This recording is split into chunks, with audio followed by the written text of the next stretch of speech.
সাপু ভাই একদম জীবন সাকসেস।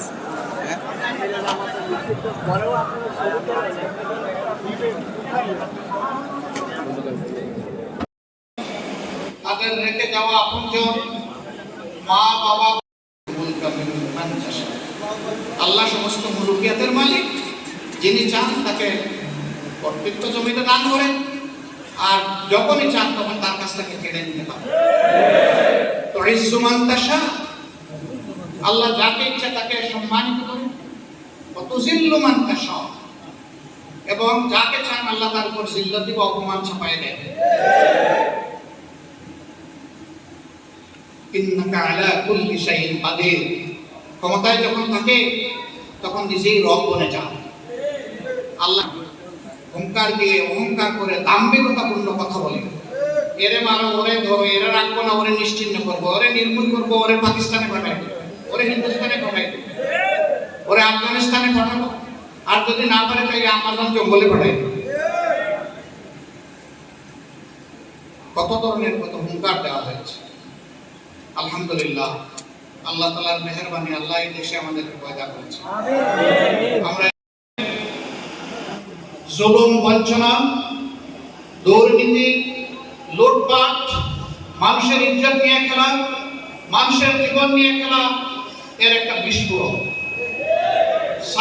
এই ছাত্রছাত্রীরা জাতিকে বদলানোর জন্য রাস্তায় নামেনি, তারা তাদের একটা ন্যায্য দাবি আদায়ের জন্য রাস্তায় নেমেছিল। তৎকালীন গণবিচ্ছিন্ন প্রধানমন্ত্রী তাদেরকে একটা গালি দিলেন, সেই গালি তাদের রক্তে আগুন ধরিয়ে দিয়েছে।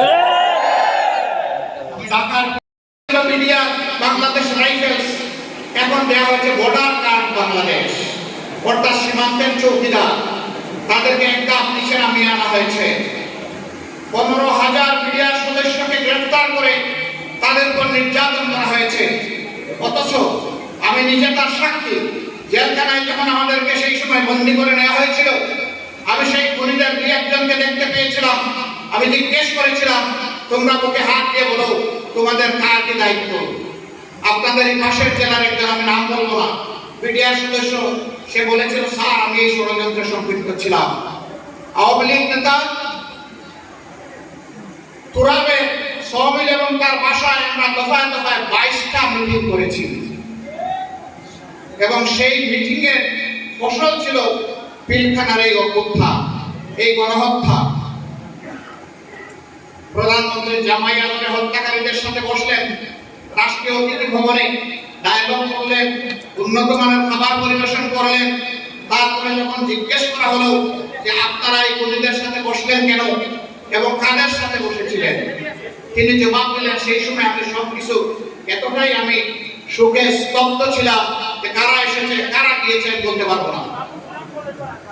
এটা রাষ্ট্রীয় অতিথি ভবন, হাজার হাজার ক্লোজ সার্কিট ক্যামেরা সেখানে ছিল, কারা কখন ঢুকলো কারা কখন বের হলো তার রেকর্ড কি সেখানে নেই? সম্মানিত বন্ধুগণ, সব কিছু রহস্য, এই ভয়ে সব কিছুকে ছিপিয়াটা করে বন্ধ করে রাখা হয়েছিল। কেন তাদের উপরে আঘাতটা এসেছিল এই কারণে। তারপরে আঘাতটা কার উপরে আসলো?